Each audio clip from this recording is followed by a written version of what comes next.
Hi, this is my Renaissance Grandma. We are going to do hydroponics again. This is the highs and lows of hydroponic growing. Here we grow again. Stay tuned.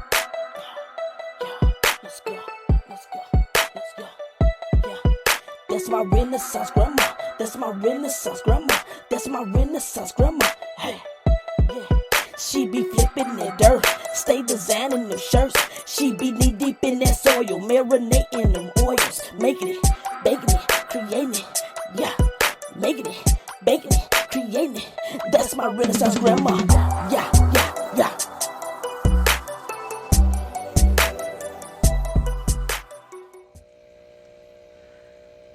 Hi, everybody. Okay, so first of all, I'm going to start. For those who have been following me, I'm going to go over the past and bring it up to now. So, in my last hydroponic video, you all saw me taking plants from the white one over to this black one. I told you all that they were born in this one, and then I put them over there to clean these out. And then you all saw me take them back from over there and put them here. Well, they all died. I don't know why. pH, I just don't know why they died. So anyway, we're starting over. You know, and this is one of those things and times that you just can't give up. You know, because you do things so many times like I have in the past. I just said, I'm done with this. And that's when I brought in all the dirt last year and I removed all the pans and I put the cups and things because these things have lights on them. So I end up using all of these hydroponics last year with dirt. But dirt, soil, whatever you want to call it, can never come into this house again. That was the worst experience of my life. I would probably just die of starvation than to deal with that again. Okay, yes, it's extra protein, but I don't want that kind of protein. We were miserable, okay? So what I'm going to do is start again. Now, these have been in the refrigerator. It's just all the ones I'm getting ready to drop now. They've been in the refrigerator for 2 days. I don't know if that's going to help, but if you do the same thing, you get the same results. So I'm just trying something different. And I was talking to a buddy of mine the other day, and I was telling her how I am getting excited about the new garden season. I said, but one thing about it, I said, my gut is still telling me to continue the hydroponics. You know, what if I cannot get to my garden for whatever reason? So I said, okay, then I cannot give up. And so it was then, what if we don't have electricity? So I said, okay, so we're going to have to figure all this out because, you know, when something happens, your mind does not work as well when you're right in the midst of something. So I'm trying to take the time to think of all of this stuff ahead of time. And so I always think of stuff like when I'm cooking or doing something else. And so I don't get to write it down. And sure enough, you know, you end up forgetting about those bright ideas you have. So I started writing in this book. Now, this is a book that I had purchased for one of my giveaways, but no one ever picked the number. So I'm like, okay, well, maybe it's meant for you to keep this, you know, trust in God's divine plan and follow where he leads you. So now I'm jotting down everything in here. So I'm writing down my plan so I do not forget what I said the plan was. So what the plan will be if I don't have electricity, because you see, well, you can't see, but I have a overhead warming light here. Then I have the light attached to this one. Then I have a light attached to this machine over here. And those plants that you see over there, those are the ones that outgrew this white thing. And so I had to end up I was in the kitchen and I end up finding old cups, from the kiddos' days, little cartoon cups. So I made these flower pots. Okay, so that's what those are. Those are the things that was just too big and heavy to stay in the hydroponics. So, and then another thing I came up with, because I still have not purchased any bubblers for these. So I said, okay, to keep my water from getting dirty as quick, I came up with something else. If I don't have electricity, the bubblers won't be working. So this is what I came up with. I poured out one of our old balloon pumps. And then I have this pipe. And so I said, this is how I would just keep my water mixed daily, because I'm not going to be using all of these and it won't fit in this little one that you're supposed to water through. So I said, and if you can hear it, hear that water? So I said, this is what I would do. Maybe a couple times a day or once a day or whatever, just to keep this water mixed around, okay? So that's what I'll do as a bubbler, okay? So what we are going to try, and then the last time I did these, Mike's Chaotic Garden made a comment and told me I needed to get bigger net cups, which I didn't understand what that meant at the time, because I was thinking, okay, if they're bigger, how they're going to fit in here. So then I figured out he meant longer, okay? So then I purchased this. It was a little kit off of Amazon, okay?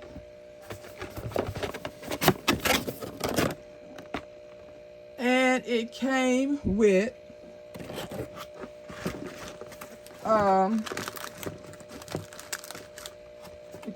the watering. And so there's one set of beads already in here.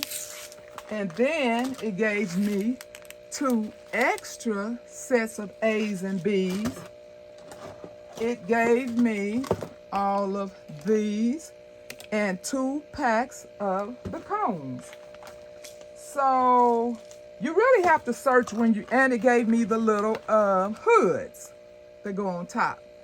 So when you're searching for these things, you really have to just keep looking and looking and looking. Oh, and the labels. To keep the light out. So you really have to search, because I had put one in my cart. And then I continued, which I always do that, but then I continued to look. And then I found one that was cheaper than this. And it had more things. Then I found this one that had even more than that one. And I'm like, so I end up going to delete that other one out of my basket and end up getting this one, which I can't remember now how much it cost, but I don't know. It was 20 something, I think. But anyway, let's get started and hope for the best, because I am trusting in God's divine plan. And another thing, so if we have no electricity, okay, I have the 2 deep freezers.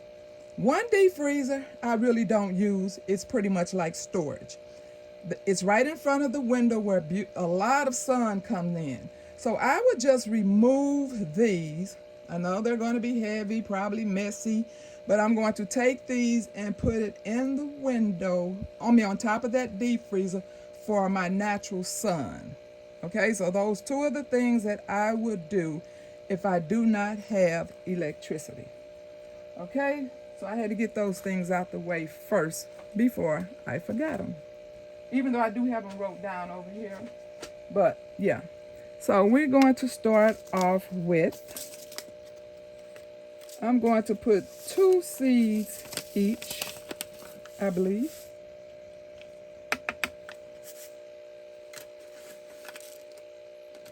Oh, there's way more than 2 seeds on here. Okay, this is 1 seed.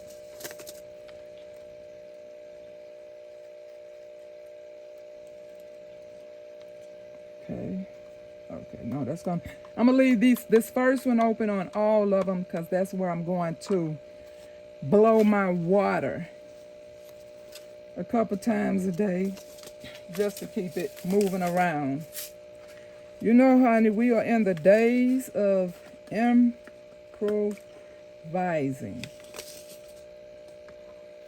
Oh, I think I lost that one.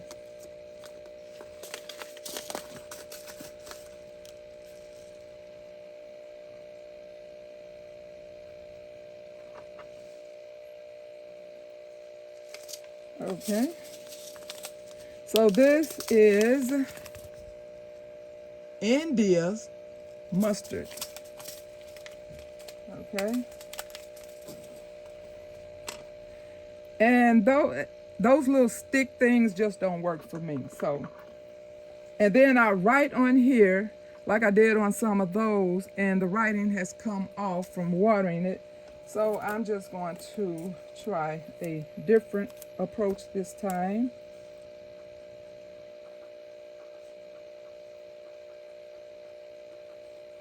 And today's date is, I think, the 28th.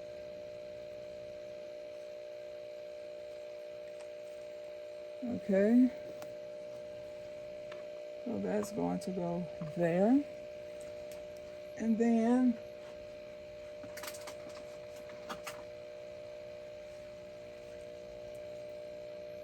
oh, forgetting something.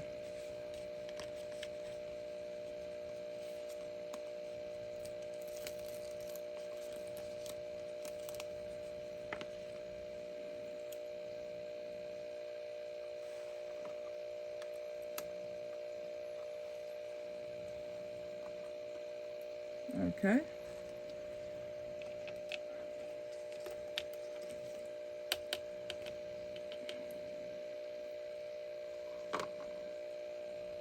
Okay. I'm going to try not to put things that go wide and maybe try to mix them with something that goes straight up. Okay, I think Swiss chard goes straight up. Oh yeah, see, I love these big seeds.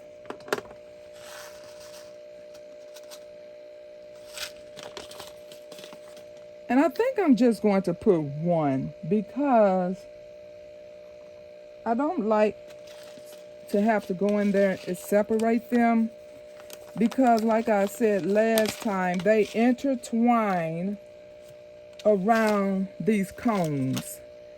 And then trying to gently remove them is not always gentle. And they end up ripping which I think that might have happened to the ones that I said that didn't make it here. That could have been some of the reasons as well, because, you know, I might have been ripping apart the most important part of the root. Okay, what is this Swiss chard? 128, 23.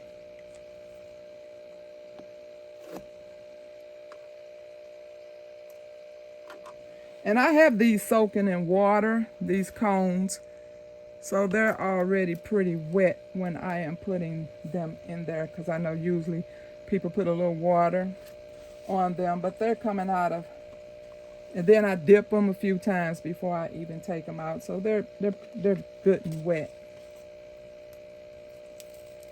So that's what we have to do, you all. We have to start thinking of, but you know, that's one of my things that I talk about all the time. I talk about multiple ways of doing things, because the times are not looking good for us, and we just have to already know what we're going to do next, because like I said, once things start happening, our minds are not going to be as sharp, you know, because of the panic that we may be going through. So the time now is to think about what you're going to do And if it's something that you could start doing now, start doing it.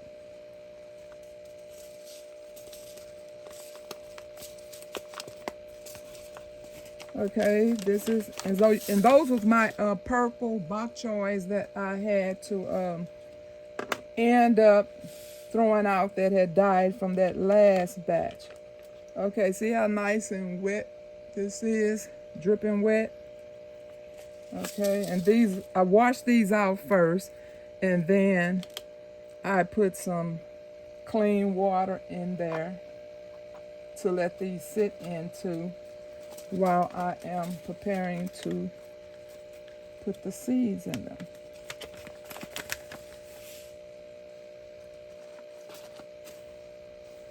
Okay.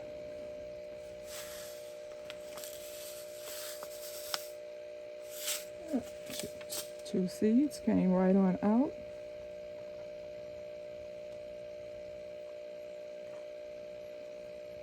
Okay.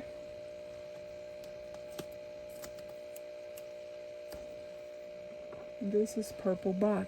Now over here, where you see the steam, you might not see the steam. All of those are peppers.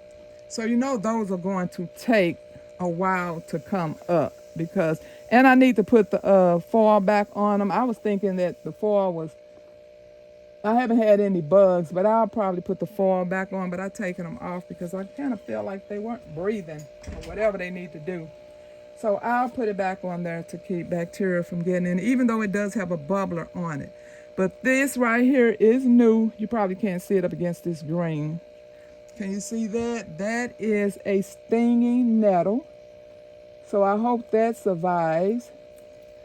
And this over here is a habanero pepper, which I'm surprised that it even came up this early. So, yeah. Okay, and what is this? A purple bok choy, purple lady. So yeah, just start thinking of things that you can do to improvise in the event that you can't do things the way we are used to doing them.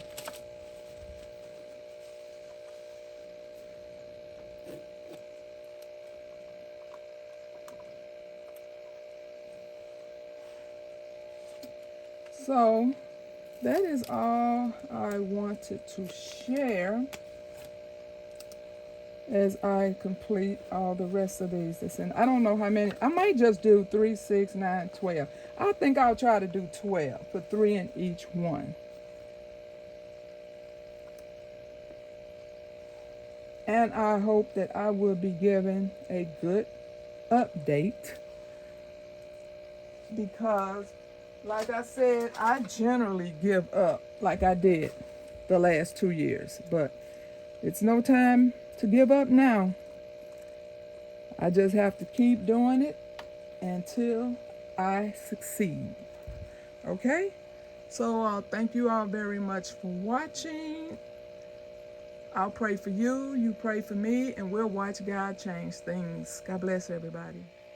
I came back because I thought maybe they want to know what all I'm dropping.